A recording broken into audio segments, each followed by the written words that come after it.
Welcome to Crime Pulse, where we explore shocking real-life stories of betrayal, deception, and murder. In today's episode, we travel to Fairfax, Virginia, in late March of 2017 to uncover a case of forbidden love, dark family secrets, and a murder fueled by jealousy and control. This is the story of a woman who became ensnared in a secret affair with her father-in-law, an affair that ended in her tragic and untimely death. Brielle Baylor was a 29-year-old graphic designer who worked from home in Fairfax, Virginia. She specialized in creating campaign materials for non-profit charities, especially ones focused on helping third-world countries. Brielle was well known in her community for being kind and creative. She often volunteered at local events and participated in neighborhood cleanup projects. Friends described her as warm, generous, and always willing to lend a helping hand. They also noted she had a quiet side and was prone to making impulsive decisions when she was feeling trapped. Despite her professional success, Brielle was privately unhappy in her marriage. She was married to Travis Baylor, 31, a government contractor, and they lived with Travis's father, Rodney Baylor. After facing financial struggles leading to the loss of their house, the arrangement was supposed to be temporary, but the strain it placed on Brielle's marriage was immense. In the weeks leading up to her death, Brielle had been growing increasingly restless. Her marriage to Travis had become more distant, with almost daily arguments over money and their future.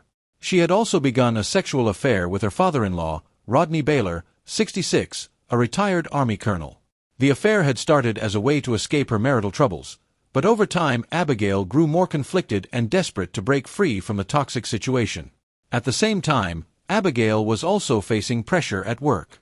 She was trying to land a major new client, an international relief organization, and had been working long hours to meet tight deadlines.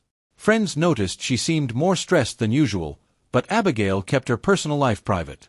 She was known for wearing a brave face even when things were difficult. Brielle would be found murdered just days before she planned to leave. Her life, full of potential and creativity, would be tragically cut short. On the morning of March 27, 2017, Brielle Baylor's body was discovered by her husband, Travis Baylor, in the living room of his father's home in Fairfax, Virginia. It was around 6:30 a.m., and Travis had just returned from his early morning jog through the nearby Burke Lake Park, a routine he had kept up for the past year. As he entered the house, he noticed the living room was in disarray. Furniture had been overturned, and framed photos of the couple were scattered on the floor. Travis later told police he thought they had been robbed, but as he moved closer to the center of the room, Travis made a horrifying discovery. Brielle lay motionless on the floor, her body twisted and bruised, with her dark-colored scarf wrapped tightly around her neck. It was clear that she had been strangled. The sight shocked him, and he immediately grabbed his phone to call 911. In the call, his voice was shaky, and he was clearly distraught, repeatedly saying, "My wife's dead. Someone killed my wife." Within minutes, paramedics and Fairfax County Police arrived at the home. First responders confirmed that Brielle was dead, and based on the condition of her body, they estimated that she had been killed the night before, sometime between 10 p.m. and midnight. Travis, still in a state of shock, was asked to step outside while investigators began assessing the scene. Neighbors reported hearing nothing unusual the night before. The home, located in a quiet upper-middle-class neighborhood, wasn't the kind of place where people expected violent crimes to happen. The Baylors lived in a community where people felt safe leaving their doors unlocked, and the news of a murder shocked the entire block. As Travis stood outside the home, pacing and visibly distressed, police asked him about his whereabouts the previous night. He explained that after dinner, he and Brielle had gotten into a small argument about finances, but she had gone to bed early. He had spent the evening on his computer preparing for a work presentation and went to bed later without checking on her. When he woke up for his morning run, he assumed Brielle was still asleep. By mid-morning, the Baylor home was cordoned off with yellow crime scene tape. Neighbors gathered on the street, watching as police worked to gather evidence. The discovery of Brielle's body marked the beginning of an investigation that would soon uncover dark secrets within the Baylor family.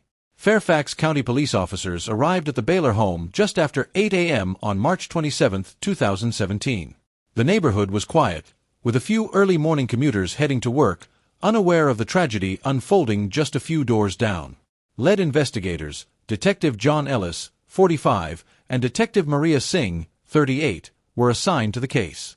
Ellis was known for his no-nonsense attitude and had worked high-profile murder cases before, while Singh, a rising star in the department, was praised for her sharp attention to detail.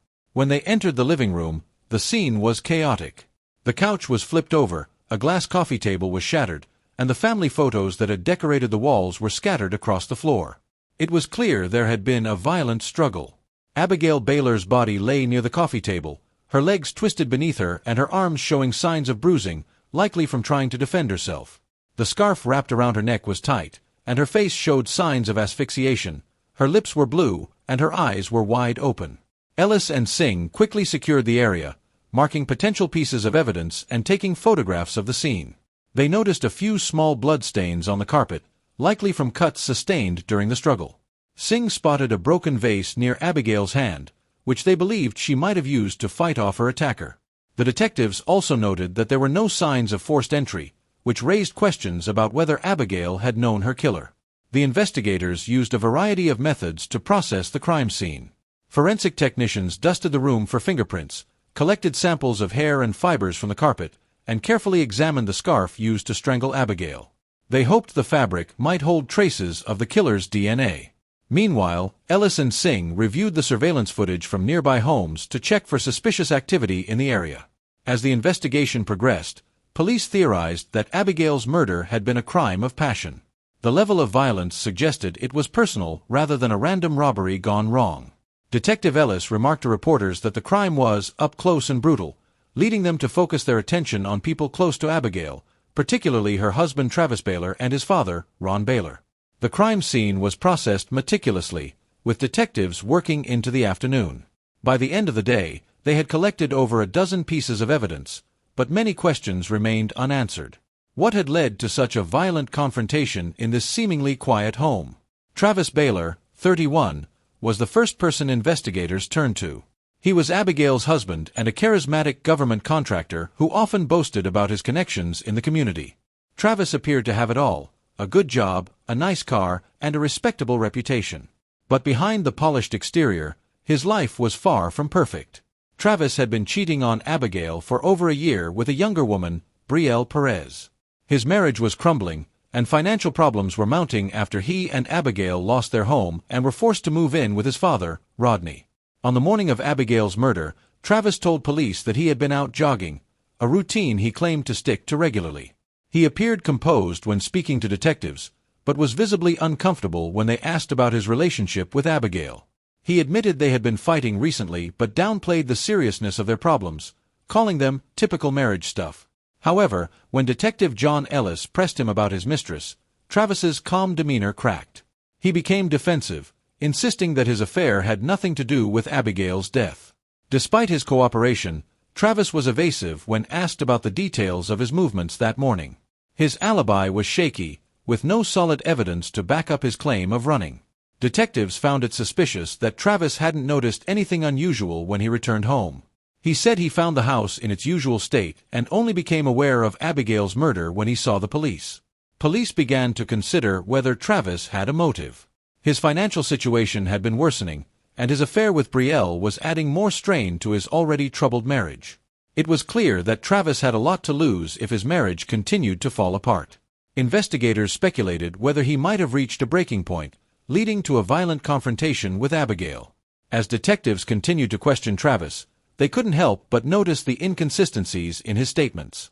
His story kept shifting, and while he maintained his innocence, the detectives weren't convinced. They found it difficult to overlook the fact that his marriage was falling apart, his finances were in shambles, and his affair with Brielle was far from a secret. By the end of the first round of questioning, Travis was a primary suspect. The police needed more evidence, but the picture they were building of him showed a man who was desperate and possibly capable of anything to escape his situation. Brielle Perez, 22, was the second person police questioned. She was Travis Baylor's mistress, and their relationship was no secret. Brielle worked as a bartender at a local Hooters and was trying to break into acting, hoping for her big break. With her fiery personality and unapologetic attitude, she was not shy about flaunting her relationship with Travis, even posting suggestive photos of them together on social media. Friends described her as confident and outgoing, but some saw her as reckless and prone to jealousy. Brielle had made no attempt to hide her disdain for Abigail. According to text messages recovered from Abigail's phone, Brielle had sent her several hostile messages on social media, mocking her, calling her fat and ugly, accusing her of eating dogs and cats, and taunting her about the affair. Investigators believed Brielle had plenty of reasons to want Abigail out of the picture. Abigail's death would free Travis to be with Brielle, and she had grown frustrated with his reluctance to leave his wife. When detectives questioned Brielle on March 28, 2017, they found her surprisingly cooperative. She appeared calm, even smug, when answering their questions. Brielle denied having anything to do with Abigail's death and said she hadn't seen Travis in the hours before the murder. She claimed she was working a shift at Hooters during the time of the killing, and several co-workers confirmed seeing her at the restaurant. However, her alibi wasn't airtight. While she may have been at work during part of the day, investigators couldn't account for her whereabouts during the critical time when Abigail was murdered. Detectives pressed her about the nasty messages. She had sent messages to Abigail, but Belle dismissed them as just venting her frustrations. "I'm just a girl being a girl," she told them, showing little remorse for her behavior. As they dug deeper, police became more interested in her relationship with Travis. They questioned whether Belle had pushed him to make a choice between her and Abigail and whether her jealousy could have motivated her to take matters into her own hands. Belle, however, continued to deny any involvement, insisting that she had nothing to gain from Abigail's death. She pointed out that she didn't need to kill Abigail to be with Travis, as he had already been distancing himself from his wife for months. Despite her confident demeanor, detectives remained skeptical. Belle's fiery temper, open hostility toward Abigail, and her potential motive all made her a prime suspect, but without stronger evidence, police could only keep her on their radar as they searched for more clues. It was the morning of March 30, 2017, when Fairfax police made a significant breakthrough in the case. It was a cool, overcast day with the temperature hovering around 50 degrees Fahrenheit, typical for early spring in Virginia. The investigators had returned to the Baylor home to search for any overlooked clues. While combing through Abigail's home office, they found a hidden folder at the bottom of a desk drawer. Inside was a handwritten letter from Abigail, dated just a few days before her murder. The letter revealed shocking information. Abigail had written about both her husband's affair with Belle and her own shocking secret sexual relationship with her father-in-law, Rodney Baylor. In the letter, she described how she was planning to leave her husband, end the affair with Rodney, and start fresh in California, where her sister lived. She seemed determined to escape the web of betrayal that her life had become. Detectives realized this new evidence changed everything. Abigail's plan to expose the affairs gave them a motive not only for Belle and Travis but for Rodney as well. The discovery of this letter was a game-changer, pointing to a potential confrontation between Abigail and Rodney that could have led to her death. The letter also included details about Abigail's emotional state in the days leading up to her murder. She expressed feeling trapped and conflicted, but also hopeful that she could turn her life around. The detectives immediately began focusing more on Rodney. The timing of Abigail's planned escape and her decision to end things with him might have triggered a violent response. Detective Martin and her team used the letter to build a clearer picture of the events leading up to the murder. They consulted forensic handwriting experts to confirm the letter was, in fact, written by Abigail. With this new evidence, police began to re-examine the crime scene with fresh eyes, paying closer attention to the areas where Rodney might have left fingerprints or other physical evidence. The letter provided the breakthrough police needed to shift the investigation's focus. It not only gave insight into Abigail's final days, but also highlighted how fragile the complex tapestry of sexual relationships in the Baylor household had become.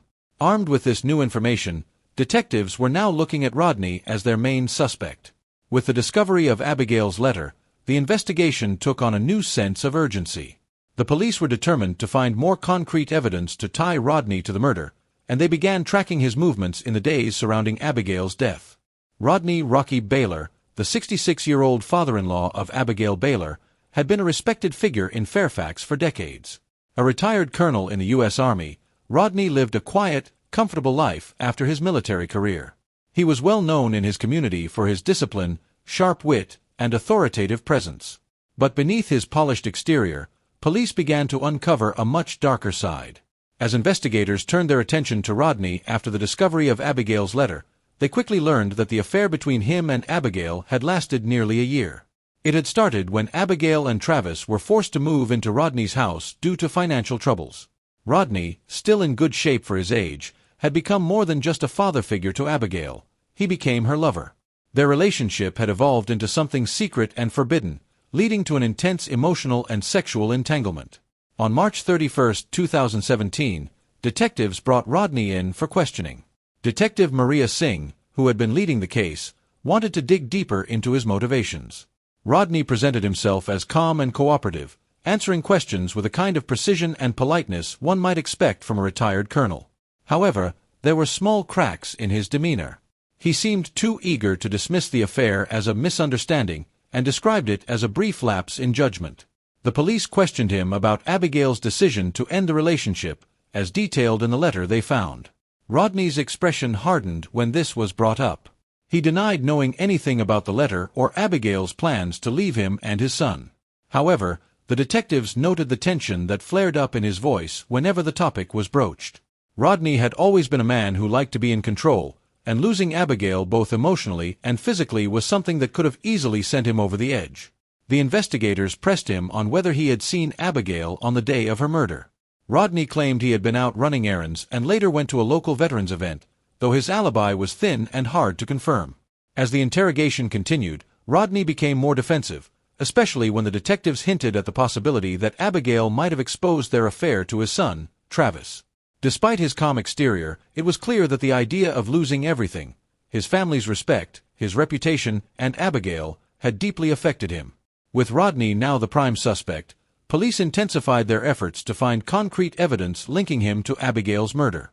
The investigation was far from over, but Rodney's composed facade was beginning to crumble. On April 2, 2017, investigators received the breakthrough they had been waiting for. After weeks of combing through evidence, they found a crucial detail in the forensic report, a partial fingerprint on the scarf used to strangle Abigail. The print belonged to none other than Rodney Baylor, Abigail's lover and father-in-law. This discovery solidified the suspicions police had already harbored about Rodney's involvement.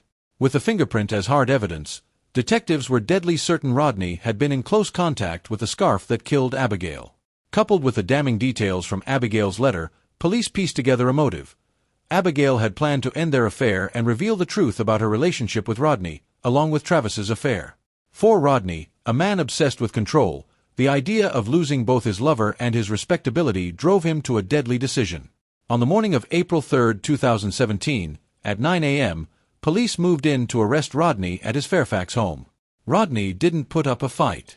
When officers arrived, he was in his study reading a newspaper with a cup of black coffee sitting on his desk.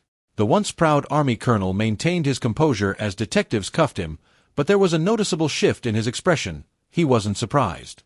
It was as if he knew this moment was inevitable. At the police station, Rodney remained mostly silent. When asked if he had anything to say about the charges, he simply stated, "I did what I had to do." His cold admission sent shockwaves through the community where he had been highly respected for decades. The arrest shook Abigail's family. Travis, Abigail's husband, was devastated. Not only had he lost his wife, but he also discovered the full extent of his father's sexual betrayal. Though their marriage had been crumbling, Travis never suspected that his own father had been sexually involved with Abigail. For him, the revelation was a double blow, losing both his wife and father in the span of days. Friends and neighbors were equally stunned. Rodney had always appeared to be an upstanding figure in the community. People who knew him couldn't reconcile the man they respected with the murderer who had strangled his own daughter-in-law. Abigail's death had already shaken those closest to her, but Rodney's arrest turned the entire case into a twisted saga of family betrayal. What started as a simple murder investigation had revealed dark secrets no one expected. Rodney Baylor's trial began in late November 2017. The courtroom was packed, with local news outlets like the Washington Post covering the case closely. Rodney, once a respected retired colonel in the Army, walked into court wearing a crisp suit, his hair neatly combed. His calm demeanor remained unchanged throughout the trial, but it was clear he had a team of powerful allies behind him. Several of Rodney's longtime friends, many of them high-ranking military officers, came to his defense. They painted a picture of Rodney as a man of honor, a war hero who had dedicated his life to serving his country. These character witnesses seemed to sway the jury, despite the hard evidence against him. His defense attorney, Bentley Milford Hobart, a seasoned lawyer known for representing military personnel, argued that Rodney had been under immense emotional stress due to the complex family situation. Milford Hobart, 62, was a sharp, confident attorney with a reputation for getting reduced sentences for his clients. He claimed that Rodney acted in a moment of passion, not premeditated murder. According to the defense, Rodney felt trapped and betrayed by Abigail's decision to expose their affair, and this led to his outburst. The defense focused on Rodney's lifetime of good deeds, stressing his military service and strong ties to the community. On the other side, prosecutor Dana Hartley, 38, pushed for a harsher sentence. She was determined to hold Rodney accountable for his actions. Presenting the forensic evidence, the fingerprint on the scarf, and Abigail's letter, Hartley argued that Rodney's status in the community should not shield him from the full consequences of his crime. No matter what he's done in his past, this was cold-blooded murder, she said in her closing argument. The trial was emotional for Abigail's family. Her parents, Thomas and Jim Howard, sat in the front row each day, listening to every word. Abigail's mother openly wept as the details of her daughter's death were discussed in court. Travis Baylor, Abigail's husband, appeared stoic, but his eyes were heavy with grief and betrayal, knowing his father was behind her murder. In the end, the jury found Rodney guilty of second-degree murder. However, due to his military service and the testimony of his influential friends, the judge sentenced Rodney to just 12 years in prison. For Abigail's family, the verdict felt like a slap in the face. "That's not justice," her mother said after the sentencing. Many in the community shared the sentiment, feeling that Rodney's connections had saved him from harsher punishment. After Rodney Baylor's trial ended, the lives of those involved took dramatic turns. Rodney, sentenced to 12 years in prison, was transferred to the Federal Correctional Institution in Petersburg, Virginia. His days of military respect and community admiration were replaced with the harsh reality of prison life. Rodney struggled to adjust, facing hostility from other inmates who saw him as a high-profile convict. His connections and support from military friends dwindled, and he began to experience the full impact of his crime on a daily basis. The once respected colonel had become a symbol of betrayal and scandal. Brielle Perez, Travis's mistress, faced her own set of consequences. After Rodney's arrest, Brielle's involvement in the scandal became more widely known. Her job as a bartender at Hooters in Fairfax became untenable as her reputation suffered. She was constantly harassed by the media and the public, who saw her as a key player in the drama. In response, Brielle moved to a new city to escape the unwanted attention. She found work as a waitress in a small town in North Carolina, trying to start over and rebuild her life away from the spotlight. Travis Baylor, Abigail's husband, was left to deal with the aftermath of the trial and the public scrutiny that followed. His business connections suffered due to the scandal, and his once thriving career in government contracting was significantly impacted. Travis moved out of the family home and tried to distance himself from the drama that had consumed his life. In a bid for normalcy, he relocated to Richmond, Virginia, and took a lower-profile job. The emotional toll of losing both his wife and father left him struggling with grief and guilt. He tried to keep a low profile, avoiding media coverage and public appearances as much as possible. In Fairfax, the community continued to grapple with the fallout from the scandal, with the dramatic events leaving a lasting impact on the local social fabric.